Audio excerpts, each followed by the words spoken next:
Friends, మనం daily తినే బ్రేక్ఫాస్ట్లో ఇడ్లీ, పూరి, గారె, మైసూర్ బోండా ఇలాంటివి తిని ఆరోగ్యం చెడగొట్టుకోకుండా ఆయిల్ ఫుడ్స్ మంచి బ్రేక్ఫాస్ట్ ఇంకొకటి చెప్తాను, వినండి. అదే రాగి జావ.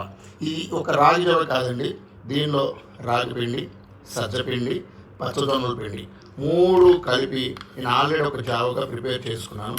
సో దీంతో పాటు మనకి ఫైబర్ కూడా అవసరం కాబట్టి అదే చియా సీడ్స్ నేను ఆల్రెడీ 2 స్పూన్స్ చియా సీడ్స్ని ఇలా నానబెట్టుకొని రెడీ చేసుకున్నాను.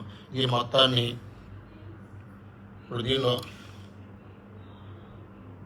ఇలా కలిపేసుకొని మనకి చియా సీడ్స్ వల్ల ఫైబర్ కంటెంట్ కూడా వస్తుంది. ఇలా మిక్స్ చేసుకోవచ్చు. దీంతో పాటు పెరుగు కూడా మనం యాడ్ చేసుకున్నట్లయితే కొంచెం డెలిషియస్గా తినడానికి బాగుంటుంది.